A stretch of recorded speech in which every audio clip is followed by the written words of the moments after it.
ఈ వసువు యొక్క ఇతిహాసము. గంగ పుత్రుడు, శంతనుడ పుత్రుడు.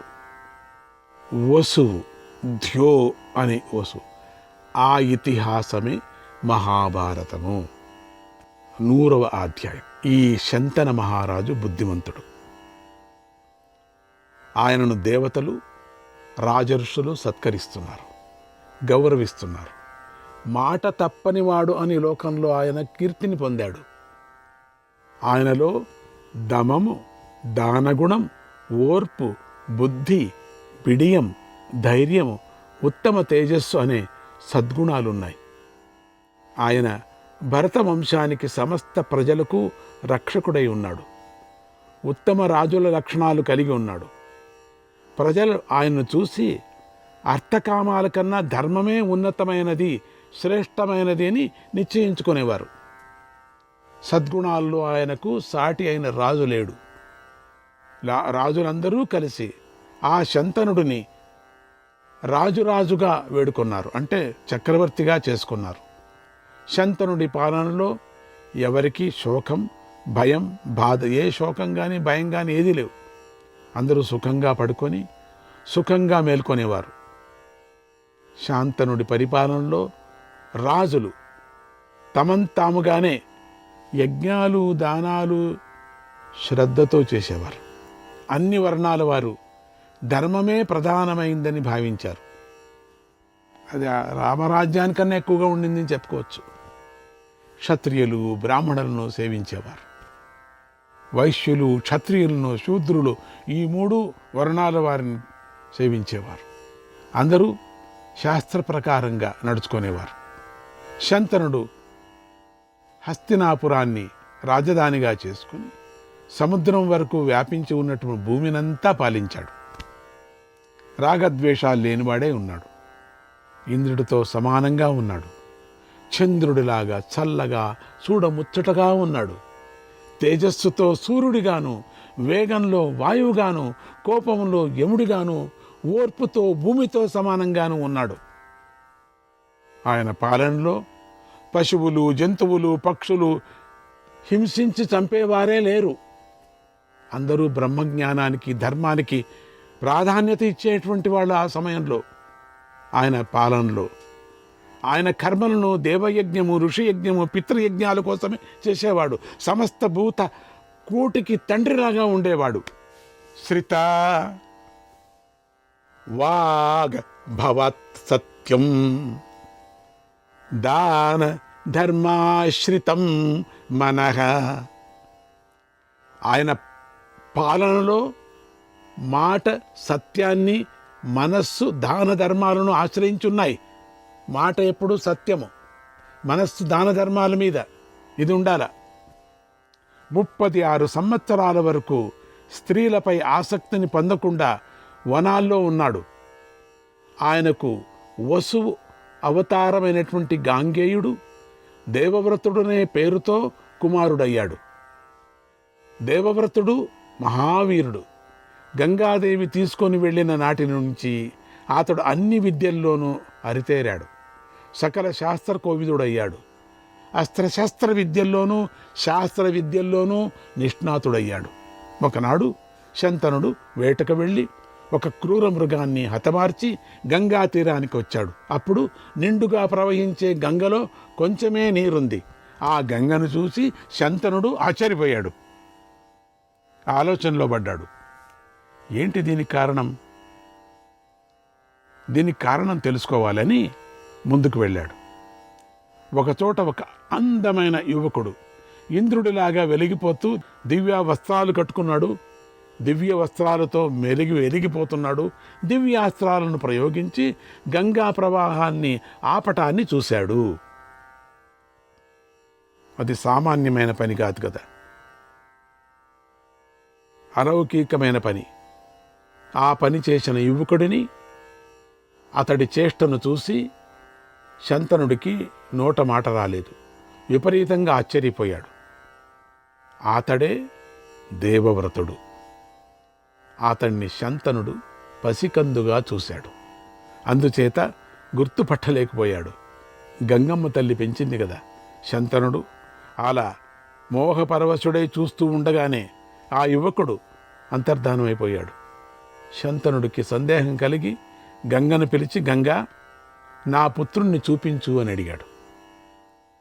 గంగాదేవి దివ్యాభరణాలతో వెలిగిపోతూ ఆ యువకుడితో ప్రత్యక్షమైంది.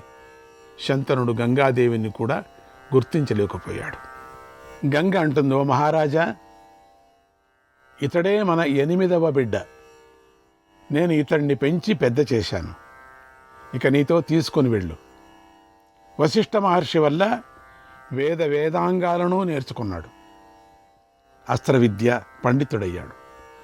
యుద్ధంలో ఇంద్రుడు వంటి పరాక్రమం కలవాడు. దేవతలకు అసురులకు కూడా ఇతడంటే ఎంతో ఇష్టం. నీతి శాస్త్రంలో శుక్రుడంతటి వాడు. ఆంగీరసపుత్రుడు, దేవగురువు అయినటువంటి బృహస్పతితో సమానమైన శాస్త్రజ్ఞానం కలవాడు. మహాప్రతాపవంతుడు. జమదగ్ని కుమారుడు అయినటువంటి పరశురాముడి నుండి అస్త్రవిద్యను నేర్చుకున్నాడు. రాజధర్మంలోనూ అర్థశాస్త్రంలోనూ ఇతడు మహాపండితుడు అని గంగ అదృశ్యురాలైంది. శంతనుడు సంతోషంగా గంగ ఆజ్ఞను పాటించి కుమారుణ్ణి వెంటబెట్టుకొని తన నగరానికి తీసుకుని వెళ్ళాడు. కుమారుణ్ణి చూసుకొని తన కోర్కెలన్నీ తీరాయని భావించాడు. దేవవ్రతుణ్ణి యువరాజును చేశాడు. రాజ్యపాలనతో దేవవ్రతుడు అందరికీ ఆనందం చేకూర్చాడు. 4 సంవత్సరాల కాలం గడిచిపోయింది. ఒకనాడు శంతనుడు యమునా తీరానికి వెళ్ళి విహరించసాగాడు. ఇలా ఉంటుందని వివరించి చెప్పటానికి వీలు కాని సుగంధ సౌరభావాన్ని ఆఘ్రాణిస్తూ మైమరిచిపోయాడు. అంటే ఇప్పుడు దీన్ని వివరించి చెప్పటానికి వీల్లేదు. ఇది ఒకరోజు అవుతుంది, అంత సౌందర్యంగా ఉంది అక్కడ. అది వస్తున్న దిశగా అడుగులు వేశాడు. ఆ విపరీతమైనటువంటి మంచి సుగంధమైనటువంటి వాసన వస్తుంది. ఒకచోట దాశకన్య, జలారి కూతురు చూసి, ఓ బాల, నువ్వెవరు అంటే జలారి అని చెప్పచ్చు.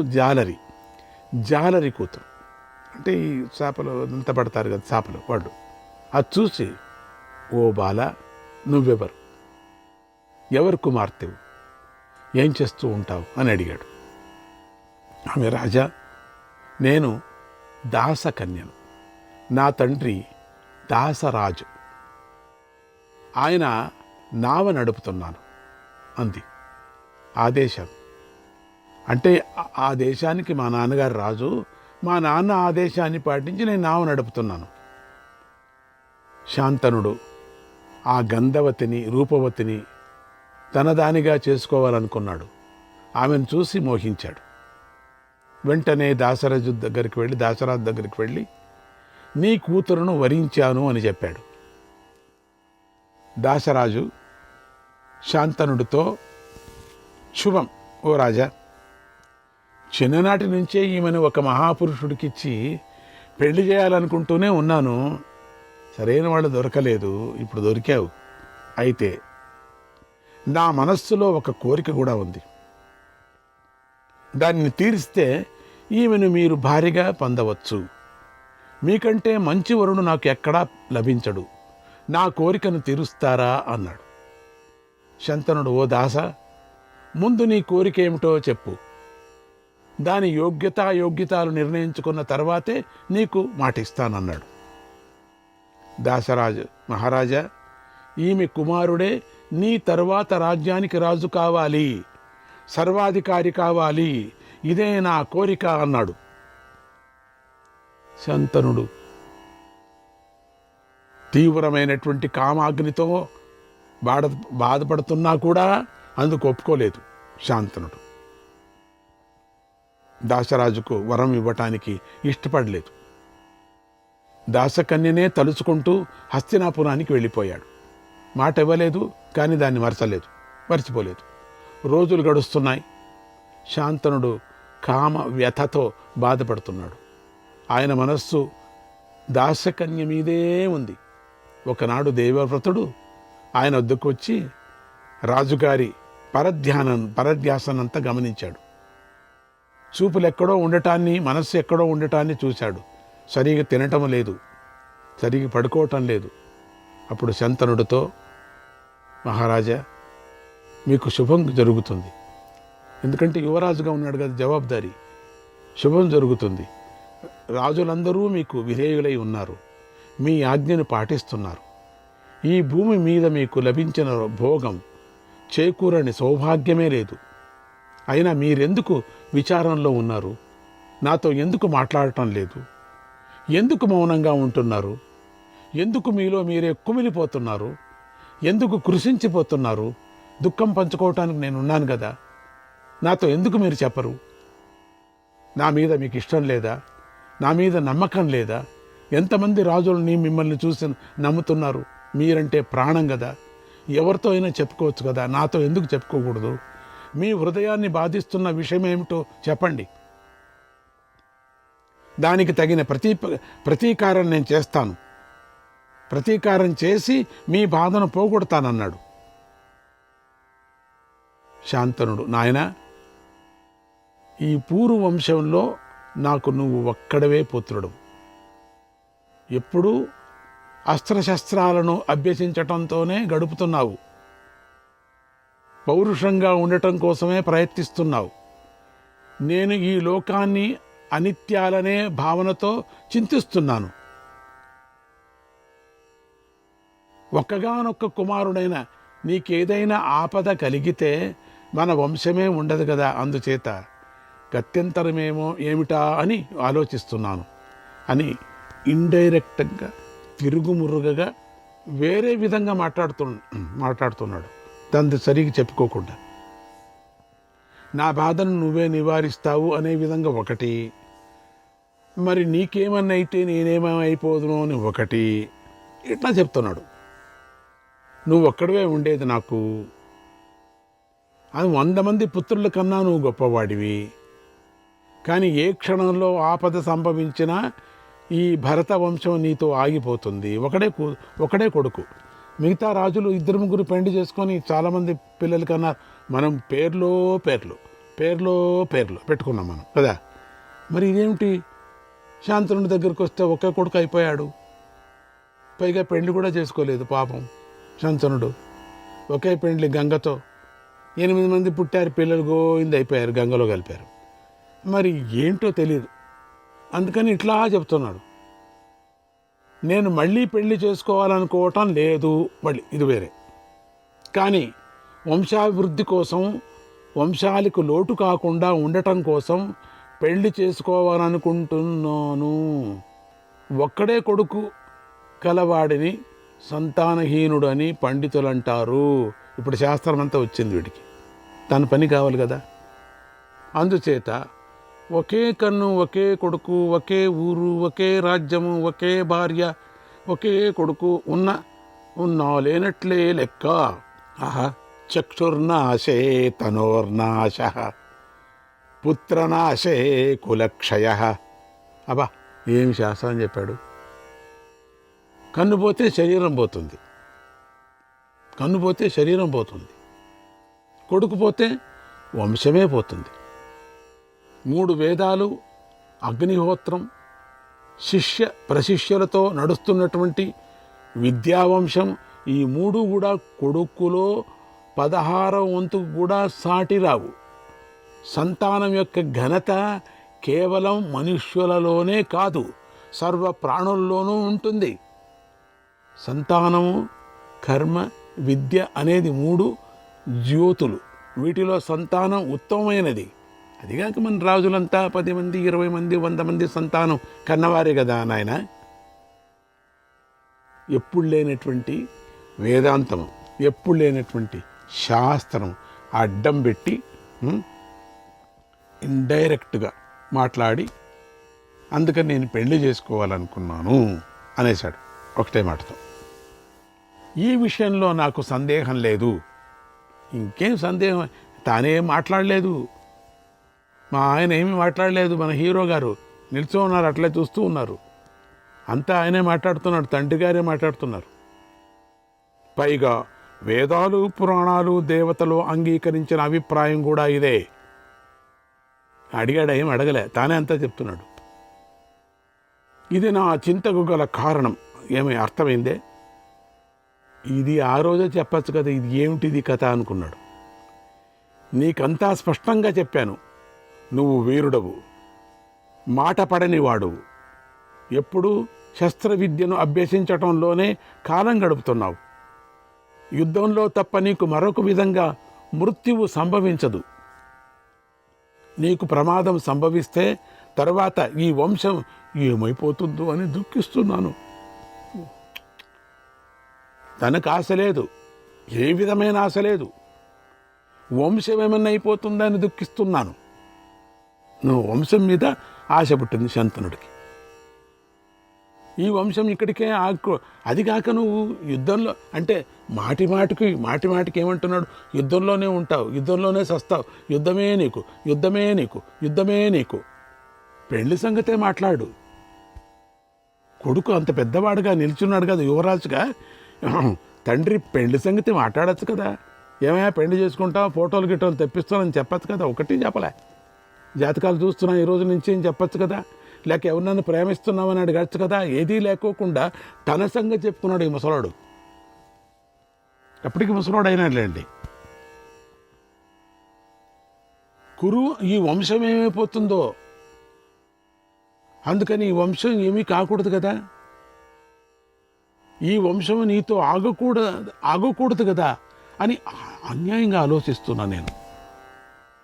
అన్యాయమట. ఇదే నా దుఃఖానికి కారణం అన్నాడు. అప్పుడు మహామతి అయినటువంటి దేవవ్రతుడు, సాధారణ కంప్యూటర్ ఆయన దేవవ్రతుడు ఉన్నాడే, కంప్యూటర్, ఇప్పుడు కంప్యూటర్ ఏముందని చెప్తున్నామో స్పీడ్ కంప్యూటర్, ఆ కంప్యూటర్ ఆయన, తిరిగాడే కంప్యూటర్. ఆయనకి అంతా అర్థమైపోయింది, విషయమంతా గ్రహించాడు. ఓహో, మా నాన్నగారికి ఇదే పట్టుకుంది, సరేలే. తెలివితో దాన్ని ఆలోచించాడు. నేను తండ్రి మేలు కోరుకునేటువంటి వృద్ధుడైన మంత్రి దగ్గరకు వెళ్ళి మెల్లగా, వృద్ధుడు వెళ్ళాడు కదా జతలో, అసలేం జరిగిందయ్యా, ఆ తండ్రి ఏదో విచిత్రంగా వేరే మాట్లాడుతున్నాడు, శాస్త్రం అదంట ఇదంట ఏదేదో అస్సలైన సంగతి చెప్పకోకుండా తిరుగు మరుక్కొని చెప్తున్నాడు. అది నాకు అర్థం కాలేదు. ఆ తండ్రి శోకానికి కారణం ఏమిటే? నువ్వు జతలో వెళ్ళావు కదా ఆ రోజు 1/2 రథంలో, ఎందుకయ్యా, ఏం జరిగింది చెప్పవయ్యా అంటాడు. వృద్ధమంత్రి మొదలే వృద్ధుడు, నాయనా, మహారాజు ఎవరో కన్యను పెళ్లి చేసుకోవాలనుకుంటున్నాడు అన్నాడు. వెంటనే దేవవ్రతుడు తండ్రి సారథిని పిలిచి, ఓ సారథి, నువ్వు నా తండ్రికి మిత్రుడు, అందుచేత ఆయన మనస్సు నీకు తెలియకుండా ఉండదు కదా. ఏ కన్య మీద ఆయన మనస్సు లగ్నమై ఉందో చెప్పు, నువ్వు చెప్పినట్లే చేస్తానన్నాడు. ఈ ముసలి మంత్రి చెప్పలే, తప్పించుకున్నాడు మెల్లగా. ఎక్కడ అధికారం నుంచి తీసి పారేస్తాడో అని చెప్పేసి తప్పించుకొని ఏదేదో చెప్పాడు. ఉండొచ్చు అట్లా, ఏదో ఎవరి మీద మోహ పండించి అట్లా అనేసాడు, ఊరికే ఉండిపోయాడు. కానీ ఇక్కడ రథసారథి, ఆమెకేమైనా పదవులు అక్కర్లేదు కదా రథసారథిని అడిగాడు. శ్రీకృష్ణాయ పరమాత్మనే నమః.